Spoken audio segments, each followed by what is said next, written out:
ملګرو د شاهین 15 ډرامې په پښتو کې راغلي دي. که تاسو هم غواړئ چې د شاهین 15 واړه ډرامې په پښتو کې وګورئ نو دا ویډیو بیا ستاسو دپاره ده. په نن ویډیو کې به زه تاسو ته د شاهین د یوې ډرامې نوم درښایم، هغه هم په پښتو کې، او د هغې انځورونه به درته هم درښایم.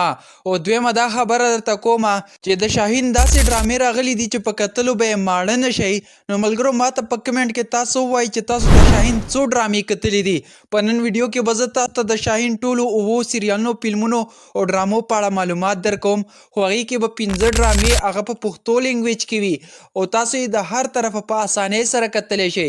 نو راځئ ملګرو ویډیو ډېره نه اوږدومه، خو د ویډیو د شروع کېدو نه مخکې یوه غوښتنه لرم. که تر اوسه پورې تاسو زموږ د یوټیوب چینل نه وي سبسکرایب کړی نو مهرباني وکړئ سمی سکیل HUB دا زموږ د یوټیوب چینل دی، دا در سره لازم سبسکرایب کړئ او بیل آیکن در سره پریس کړئ له داسې ویډیوګانو دپاره مزید به هم زه تاسو ته دغه رقم ویډیو راوړم. نو راځئ شروع کوو ویډیو. ملګرو دوستانو تر ټولو مخکې چې کوم سریال راغلی دی هغه سریال د درې مورچل دی چې په دغه سریال کې د شاهین په نوم باندې رول لوبولی دی. ملګرو په دغه سریال کې دومره خوندور رول ولوبولو چې د دغه سریال نه بعد ډیر زیات وایرل شولو او د هغې نه بغیر په نورو 7 سریالونو کې هم کار وکړو. نو راځئ ملګرو په دویم نمبر چې کوم سریال راغلی دی او هغه هم په پښتو لینګویج کې، نو د هغې سریال نوم د شاهین په نوم دی. ملګرو که دا سریال تاسو کتلی وي نو په کمنټ کې راته یس دغه رقم ولیکئ چې ماته پته ولګي چې تاسو دغه سریال هم کتلی دی. راځئ د دریم سریال نوم در کومه، هغه هم په پښتو لینګویج کې راغلی دی. ملګرو دوستانو په دریم نمبر چې کوم سریال راغلی دی هغه په پښتو لینګویج کې د هغه نوم دی خوږ مرچ. ملګرو که دا سریال تاسو کتلی نو په کمنټ کې راته ووایئ چې تاسو کتلی دی او که نه دی کتلی. که چا نه وي کتلی نو راځئ د دغه سریال سره یو 3 انځورونه هم په سکرین وګورئ چې تاسو ته پته ولګي چې په دغه سریال کې شاهین شته دی او که نه شته.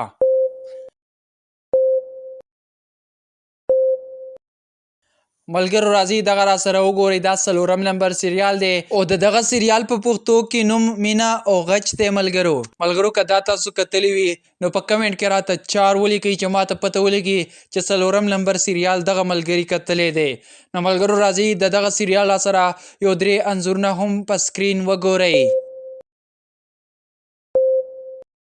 ملګرو دوستانو دا 5 نمبر سریال دی او د دغه سریال ماویر نوم دی، دغه رقم مې درته په سکرین باندې هم ولیکلو او دا سریال په اردو کې راغلی دی او په دغه سریال کې ورسره دغه یو کس کار کړی دی. که دا څوک پیژني نو په کمنټ کې راته نوم ولیکئ، ځکه چې دا ما په تندر ډرامه کې که په کومه ډرامه کې کتلی او خو نوم یې نه راځي، نو تاسو راته په کمنټ کې لازم نوم ولیکئ. نو ملګرو دا 5 نمبر سریال دی، د دغه را سره یو 3 انځورونه هم په سکرین وګورئ.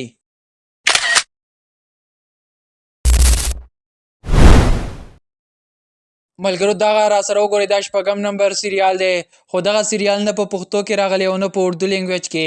دا سریال زما خپله هم ډېر زیات خوښ ډېر خوندور سریال دی او ډېر یو زبردست سین دی پکې. د دغه سریال دپاره زه هم په انتظار یم چې کله به راځي پښتو یا اردو لینګویج کې چې زه یې وګورم، خوندونه مزې ترې واخلم.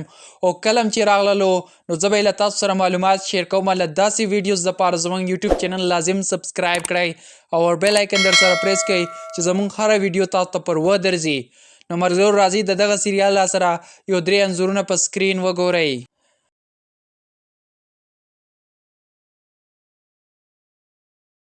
ملګرو دوستانو دغه 9 نمبر سریال دی، نوم یې را سره تاسو کتلی شئ، هر څه تاسو کتلی شئ. نو دا 9 نمبر دی او دا سریال هم نه په پښتو نه په اردو لینګویج کې شته دی. ملګرو د شاهین مې درته د 7 ډرامو نومونه درکړل، په کمنټ کې راته ووایئ چې تاسو یې څو ډرامې کتلي دي او که غواړئ چې د شاهین د لایف زندګۍ په اړه معلومات ترلاسه کړئ چې د هغه خپل نوم څه شی دی، ژوند چېرته کوي، کوم ځای کې اوسیږي، نو په هغې باندې ما یو ویډیو جوړه کړې ده، زموږ یوټیوب چینل کې اپلوډ شوې ده.